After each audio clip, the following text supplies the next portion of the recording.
So welcome everyone to the what was I going to say? I was going to say podcast, but Coaching Corner podcast and YouTube channel. So today we have got Kate with us, the lovely Kate, who I've known for a little while now. We've talked about your business before, and I'm so excited to welcome Kate here. Kate, can you tell us a bit about what it is that you do and how you came to doing this? Yeah, sure. I'm a holistic nutritionist, and the main thing that I specialize in is skin health and cellular rejuvenation, which sounds very grand. And essentially, what that is just helping mainly the sort of busy midlife women who are struggling with maybe hormone issues to really achieve the sort of glowing skin. Just with simple changes to, eating habits and, without all the sort of restrictive diets or rigorous exercise or all the expensive skincare products that the media says we have to use and all of these things. Um, so yeah, I really came into that because I've always been fascinated by plant medicine. I originally sort of trained as a herbalist, which was great fun. I then went on to train as a nutritionist. But at the same time, I'd always had an interest in sort of skin health because I have horrendously sensitive skin, and I've always had to make my own skincare products. So that was something I'd always done, and I then started selling natural skincare, and that was great. But skincare products can only do so much for your skin, as I found out myself with numerous skin problems. So I really got interested in the sort of the niche of skin nutrition. And what's interesting about that as well is that the health of your skin is like a visible manifestation of the health of your overall body. So if you treat your skin health, you're actually treating, cells throughout your body. Mm. And so yeah, that's my sort of intro. Yeah, I love that. And when you said about like women at a certain age and skin problems and things like that, like as soon as you said women at a certain age, the first thing that came up is like menopause. It's like if you're Mhm. perimenopausal or if you're going through the menopause, like how does that affect your skin and how can you help people with that? Yeah, absolutely, absolutely. Well, so many of the hormone changes that women experience, they often find they start getting sort of skin problems like a lot of women get, things like acne that they haven't had since they were a teenager, and it can be a bit depressing thinking, why have I suddenly got teenage skin? Mm. And other women get problems with dry skin that then leads to becoming, more sensitive, so they get problems like eczema and things creeping in. Um, and a lot of things that they maybe haven't had, for all this time. Suddenly they all come back again, and obviously a lot of that is just linked to the hormone changes that are happening. Also, often a lot of the sort of diet and lifestyle habits that maybe people have had, you know, they've had for a long time.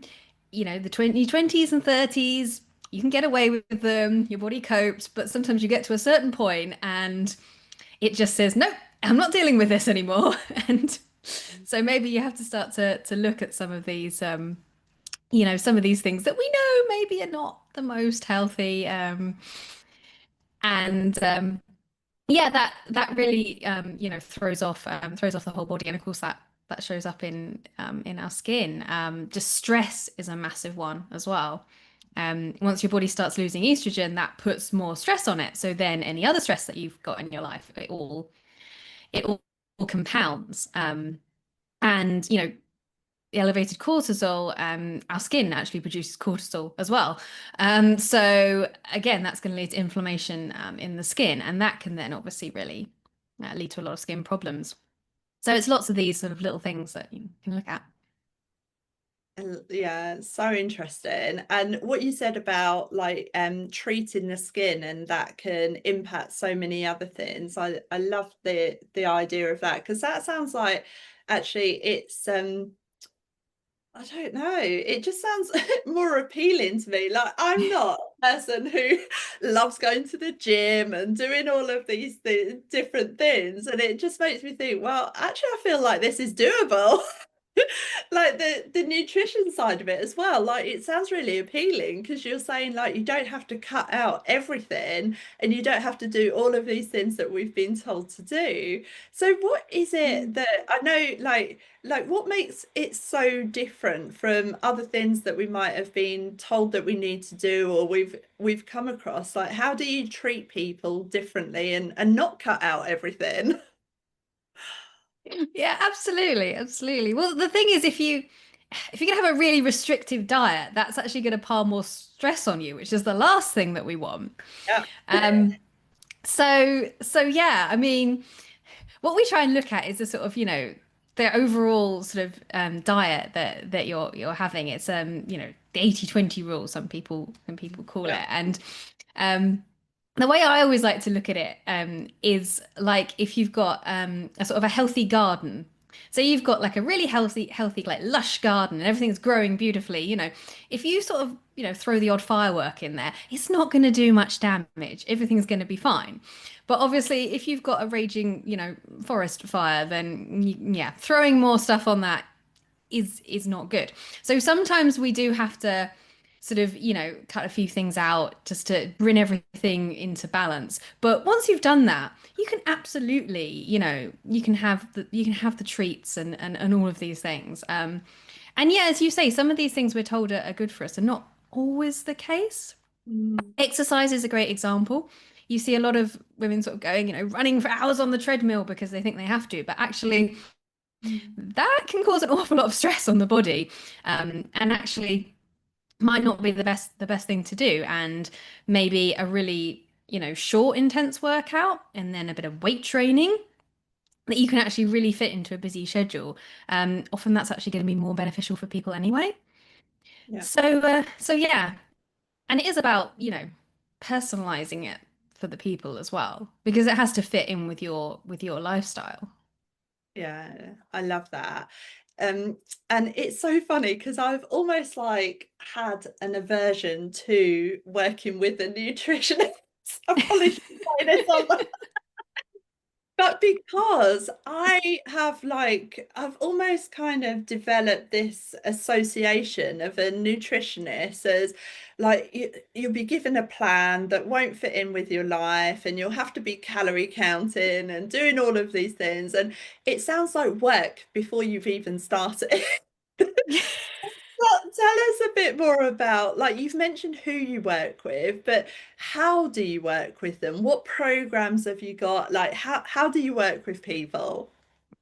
Yeah, I mean, it's funny you should say that actually because I find it so often if I'm at like a networking event or something and I say I'm a nutritionist, and the first thing people say to me is, "Oh, yes, I don't normally eat this, or I don't normally drink this, or yeah, I know I had this for breakfast, but I don't normally do this." I'm Like the food police. like, okay, yeah, I'm like, it's fine. I don't care. So yeah, I think people do have this sort of paranoia about it, and it's like, no, it's not about that. Um, Obviously, when I work with people, I mean, yeah, I do like to start off with people, keeping a detailed, food diary and looking at the sort of lifestyle factors as well. Not so that I can judge them, Yeah. but just so that I can get an idea of, what we're working with. And then it's really important as well to to get to know people and to find out, okay, well, what sort of foods do you like, what sort of lifestyle are you using, are you cooking at home, all of these things that so I can make sure that any recommendations do fit within their lifestyle, and also understanding what people's goals are, Mm. and you know what sort of changes they want to make, because some people they do feel like they've got maybe an unhealthy relationship with food and they're really motivated to change that. And other people, they might think, well, I want to reach this goal, but I don't really want to change certain things. And then Yeah. that's fine. And we can work with that. Um, and yeah, it's very much about sort of, educating people, if you like, giving them the tools to sort of say, okay, well, this is what these foods might be doing to you, and these are some things that you might want to look at. But then, it is up to you. And there are always different options Mm. that we can use, so if, a particular food you want to try that, and then you find out actually that doesn't work for me. Okay, well, let's try something else and Yeah. find something that really works for you and that you enjoy. Because yeah, there's really no point forcing yourself to eat food that you really don't like. Yeah. And it's just so I am I like I'm not the best cook, but there's certain recipes that I'm actually quite good at.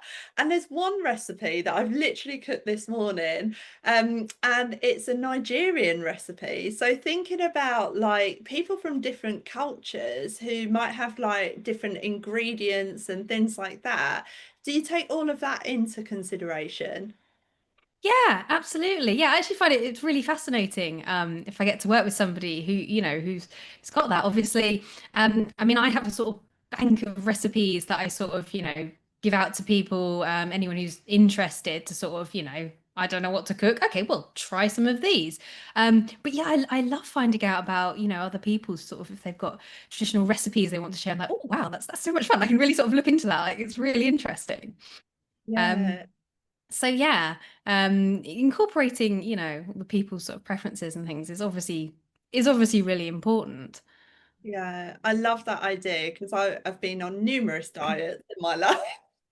And what I've noticed is that you'll have like a list of food and things like that, but it might not cater for like food that is a little bit like unique in terms of like your culture. So I love the fact that you like consider the individual and actually like see them as a person with all the culture and individual differences that they bring and cater it around that.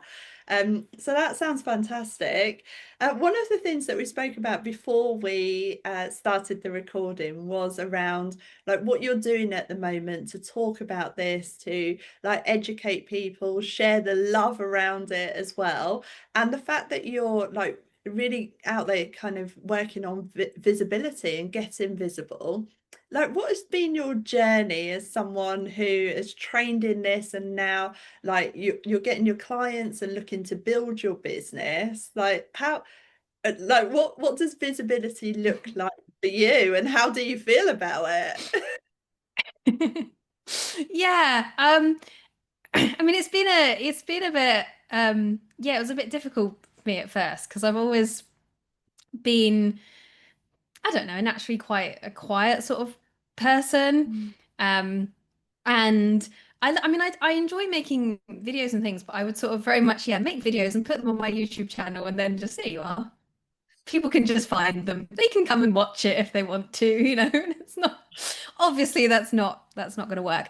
Um, so yeah, it was something I sort of put off doing for a long time until I eventually had to admit that if I do want clients, I'm yeah gonna have to work on the visibility part. So yeah, I tend to be a bit sort of all or nothing. So it's something I then just threw myself into. So I was like, right, I'm gonna go on all these Facebook groups where you can find like collaboration things. I'm just gonna sign up to every bundle, every summit, every podcast. And I was suddenly looking at my diary. I'm like, oh my God, I've got like 10 podcast interviews this week. And yeah, that's definitely a tip for people. Be just, be restrained on that because I realized I was getting in such a muddle. I was like getting emails about Yeah, summits I'd forgotten that I'd signed up for. Oh, what am I doing for this? I don't even know. So eventually I got a spreadsheet, got myself organized. Right, keep track of all this, which is useful. I Um, love it. so yeah, and I also decided to organize my own summit as well at the same time, just to, Have you overload done myself even that more. now, Kate? Has that Yeah. been and gone now? Yeah. Yeah. So that was on when was it? End of May. So I got, what was it, 33 we ended up with like different Brilliant. professionals of different wellness kind of things, and we all recorded interviews with everyone and did that. So that was a lot of work, but it was Yeah, a lot of fun. So I'm thinking, I might do another one next year. We'll I love we'll that. see how it goes. So tell us a bit more about what it is that you're like working on. Like, how can people connect with you? Obviously, your links will be on the description for this. But like, what can like how can people work with you at the moment? Um, yeah, so I have A couple of main programs at the moment. So, for sort of the all-around package, if you like, I have the Vibrant Woman program, and that is a sort of holistic coaching program which looks at all different things: nutrition, exercise, sleep, stress, relationships, all of these different kinds of things. It's like a 12-week program. That I take people through. And then I've now just launched my holistic healing for the skin program, which is specifically focused on skin nutrition. So again, that's it's a very flexible program depending on how much support people want. And yeah, so that's going to be quite exciting. I So I hope love to it. get people signed up to that. I love it. And the links will be below anyway, so people can sign up for that. I mean, I love your energy, Kate. Like every time I speak to you, like you are someone who I would love to work with in terms of nutrition because you're just always so positive about things. And I love the fact that you consider the person, you look at things holistically, you've got lots of experience that you can bring to it. And yeah, you're just always so positive and upbeat about things. So that is definitely the person that I would love to work with. Oh, thank you. Especially with the topic that I'm like, I don't always like I love eating.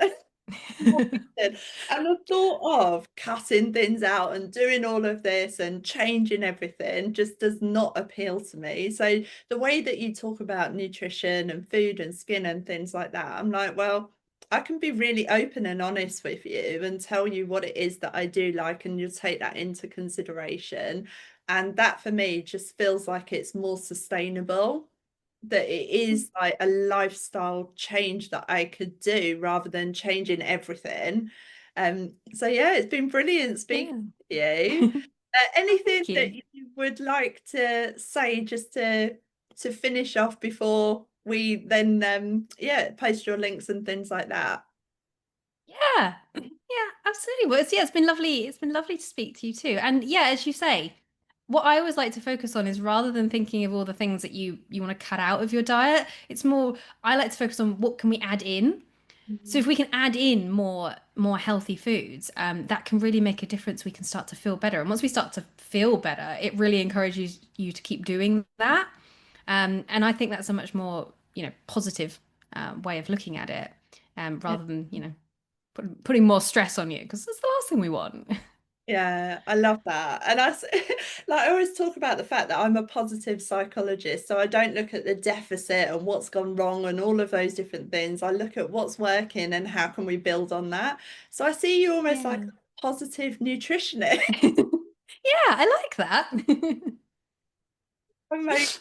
Well, thank you, Kate, for your time. And anyone that wants to contact Kate and work with you, then obviously the links will be below. And yeah, it's been really fascinating, really interesting. And I just feel uplifted now. So thank you, Kate.